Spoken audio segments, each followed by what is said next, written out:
Hi everyone, Mars here. I just wanted to, actually, before I got started talking about the Dragon's Lair TV series, I wanted to say a special thank you to really absolutely everybody. I would not be here today if it weren't for you guys, and this I realized would go better at the end of a video and maybe a little bit more scripted, but I don't think that's actually what I want to do right now. I was genuinely surprised the day that Linkara decided to reach out to his fan base and just without even telling me ask them to give me assistance in continuing to produce these videos, and it's thanks to him and fans such as yourself that I'm even able to continue producing videos like this at all. So it's an incredible blessing. I'm very thankful for it. I also want to thank Nash for helping me with hardware decisions along the way. Just thank you so much to every single one of you out there still viewing my work after all of these years. But enough about that, let's talk about cartoons!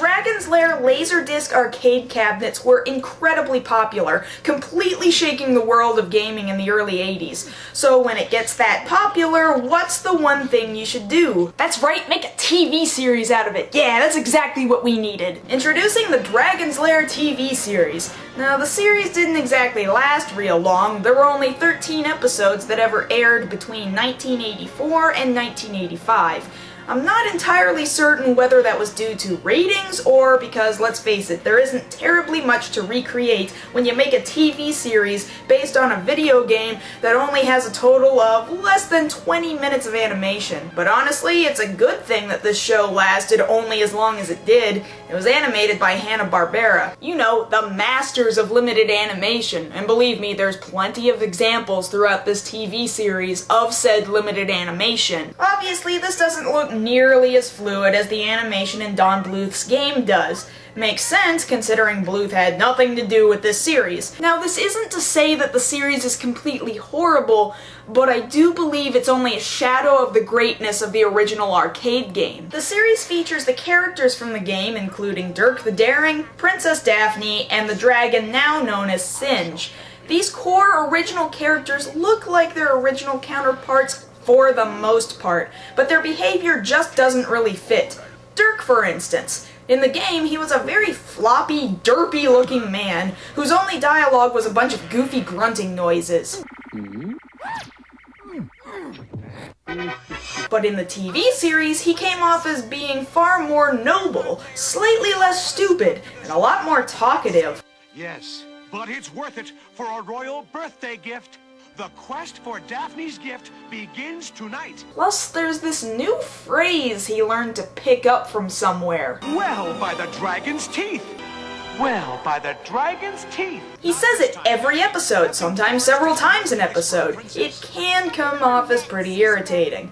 And Singe? Well, he is a bad dragon and stuff, but that voice? It's hard to describe it as anything other than cartoony. Take the golden falcon and make sure Dirk finds it. I don't know, are you guys scared of a dragon with a voice like that? Because I'm not. And then there's Princess Daphne. Wait, where is she? I don't see her. I can't find her. Do you guys see her anywhere? Because I don't... Well... No, Your Highness, it was... Oh, wait, that's Daphne? She's wearing clothes, that's not right. Looking for a squire, brave knights? Why are you dressed like that? No, Dirk. The question you should be asking is, why are you wearing clothes? The princess is also more outgoing, adventurous, and seems more capable of taking care of herself, and her voice is slightly less irritating than her game interpretation. To slay the dragon, use the magic sword.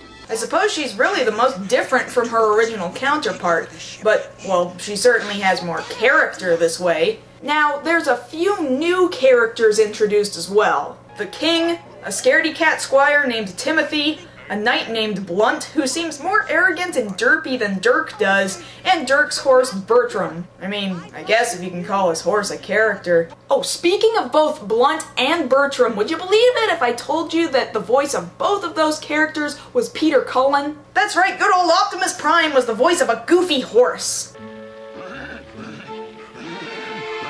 I should at least give this TV series one thing. It attempts to recreate some of the imagery and the feel of the game, recreating certain scenes and platforms. Not necessarily as well as the game did, but it tries. Also drawing similarities to the game, the TV series shows the audience the possibility for choices. Before cutting to a commercial break, Dirk will often find himself in a tricky situation, and the narrator will start presenting the audience with a series of potential choices. Singe had set a trap indeed. With giddy goons advancing from one direction, and with mudmen coming from the other, what would you do? When coming back from break, the narrator shows the bad choices Dirk could have made, along with the good ones. If Dirk had gone to fight the mudmen, this would have been his fate.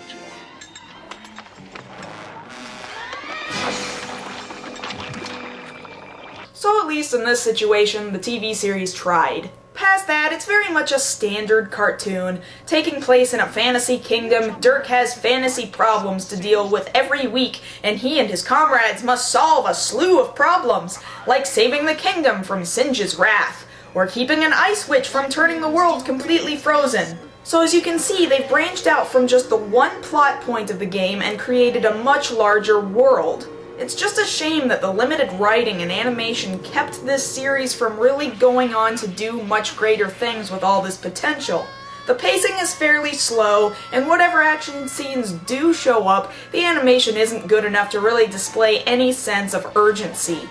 But it's most certainly an interesting piece of animation history, and now you can own that piece of history on DVD.